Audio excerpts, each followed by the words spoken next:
മടങ്ങി വരിക എന്നുള്ളതല്ലാതെ വേറെ മാർഗമൊന്നുമില്ല. കേരളത്തിലെ ജയിലുകളിലൊക്കെ ഞങ്ങൾ കടന്നു പോകാറുണ്ട്. നൂറുകണക്കിന് ചെറുപ്പക്കാരെ കാണാറുണ്ട്. അവരൊക്കെയും അവിടെ ബന്ധനത്തിലാണ്, ജയിലിലാണ്.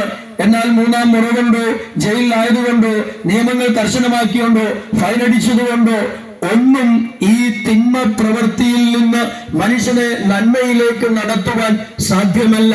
മനുഷ്യനെ നന്മയിലേക്ക് നടത്തണമെങ്കിൽ ദൈവത്തിങ്കിലേക്ക് അടുക്കുക എന്നുള്ളതല്ലാതെ വേറെ യാതൊരു മാർഗവുമില്ല. അതുകൊണ്ടാണ് ഈ സന്ദേശം ഇത്ര ബുദ്ധിമുട്ടി, കാലാവസ്ഥയുടെ അല്പമായ പ്രതിസന്ധികളൊക്കെ ഉണ്ടായിരുന്നിട്ടും ഇത്രയും ആൾക്കാർ വീട്ടിലെ അനേക ജോലി കാര്യാദികളെ മാറ്റിവെച്ചിട്ട് വിവിധ ഇടങ്ങളിൽ നിന്ന് വാഹനമോടിച്ച് ഒരുമിച്ച് കടന്നു വന്ന് ഈ സൗണ്ട് സിസ്റ്റം ഒക്കെ ഉപയോഗിച്ച് തെരുവുകളിൽ നിന്നൊക്കെ ഈ സന്ദേശം വിളിച്ചറിയിക്കുന്നതിന്റെ കാരണമെന്ന് പറയുന്നത് മനുഷ്യന് നന്നാകുവാനുള്ള വഴി അത് ഈ സുവിശേഷത്തിലൂടെ മാത്രമാണ്.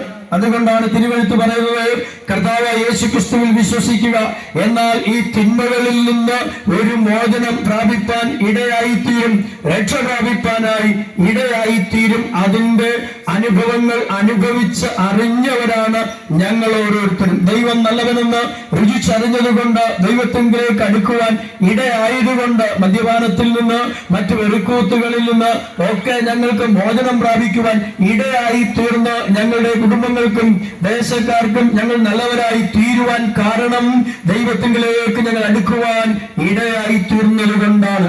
അതുകൊണ്ടാണ് ഈ സന്ദേശം ഞങ്ങൾ വിളിച്ചറിയിക്കുന്നത്. സഹോദരങ്ങളെ, ഒരുപാട് സന്ദേശങ്ങൾ, ഒരുപാട് ശബ്ദങ്ങൾ നമ്മൾ ദിവസവും കേൾക്കുന്നവരാണ്. എന്നാൽ അനേക പ്രസംഗങ്ങൾ, അനേക ശബ്ദങ്ങൾ അനേകരെ രക്തത്തെ തിളപ്പിച്ചുകൊണ്ട് സമൂഹത്തിൽ തിന്മപ്രവർത്തികൾ ചെയ്യുവാൻ വേണ്ടി അവരെ ഓർമ്മപ്പെടുത്തുമ്പോൾ, അവരെ അതിനായി ഉദ്യമിപ്പിക്കുമ്പോൾ സുവിശേഷ ശബ്ദം മനുഷ്യനെ ശാന്തതയിലേക്കും സമാധാനത്തിലേക്കും ഐശ്വര്യത്തിലേക്കും അനുഗ്രഹത്തിലേക്കും കുടുംബങ്ങളെ, വ്യക്തികളെ, മാതാപിതാക്കളെ പണിതെടുക്കുവാൻ കഴിയുന്ന ഒരു സന്ദേശം, മനസ്സിന് സമാധാനം കൊടുക്കുന്ന, സന്തോഷം കൊടുക്കുന്ന, പ്രത്യാശ കൊടുക്കുന്ന ഒരു സന്ദേശമാണ് സുവിശേഷ സന്ദേശം.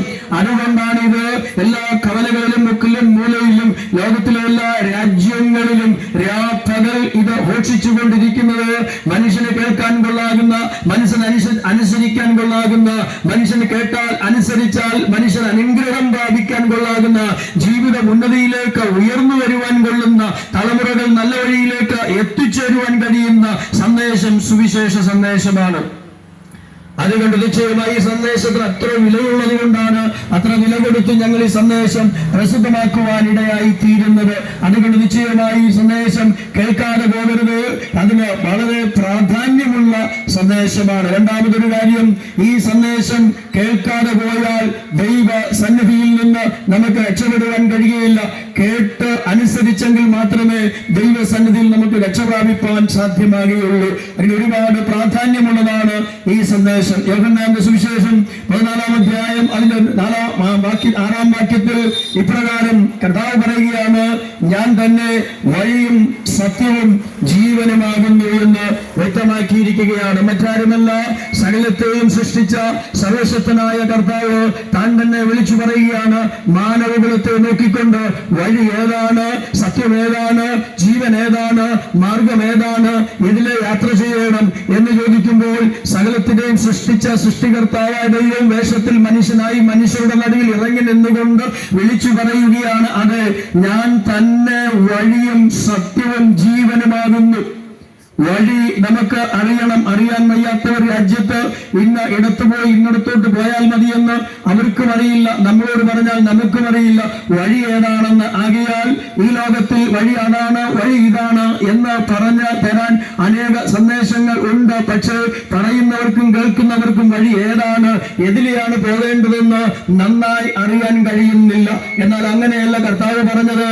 വഴി വെട്ടിത്തെളിച്ചവനായ ദൈവം പറയുകയാണ്, ഞാൻ തന്നെ വഴിയാകുന്നു. കാരണം വഴി ഇല്ലാതെ വഴിമുട്ടി നിൽക്കുന്ന മാനവ സമൂഹത്തിന്റെ ഇടയിലേക്ക് യഥാർത്ഥത്തിൽ വീണ്ടെടുപ്പുകാരനായ രക്ഷകനായ ദൈവം തമ്പുരാൻ വേഷത്തിൽ മനുഷ്യനായി സ്വർഗത്തിൽ നിന്ന് താണഭൂമിയിലേക്ക് ഇറങ്ങി വന്ന് വീണുപോയ, പാപം നിമിത്തം വീണുപോയ മനുഷ്യനെ പാപത്തിൽ നിന്ന് പൊക്കിയെടുക്കുവാൻ തന്റെ ശരീരമെന്ന തിരശീല ചിന്തി തന്റെ രക്തം, പരിശുദ്ധമായ രക്തം ചിന്തിക്കൊണ്ട് എനിക്ക് പാപമോചനം ഉണ്ടാകുവാൻ വേണ്ടി സ്വർഗത്തിൽ നിന്ന് താഴേക്ക് ഇറങ്ങി വന്ന സ്വർഗസ്ഥനായ ദൈവം താഴെ മനുഷ്യരുടെ ഇടയിൽ നിന്നുകൊണ്ട് പറയുകയാണ്, ഞാൻ വഴിയാണ് എന്ന് താൻ തന്റെ ഇടത്തോട് വിളിച്ചു പറയുകയാണ്. കാരണം മനുഷ്യന് സ്വർഗത്തിലേക്ക് എത്തുവാൻ കഴിയുന്ന വഴി കർത്താവായ യേശുക്രിസ്തുവാണ്. കാരണം സ്വർഗത്തിൽ നിന്ന് ഇറങ്ങി വന്ന കർത്താവിനെ സ്വർഗത്തിലേക്ക് പോകുവാനും കൊണ്ടുപോകുവാനുമുള്ള വഴി അറിയത്തുള്ളൂ.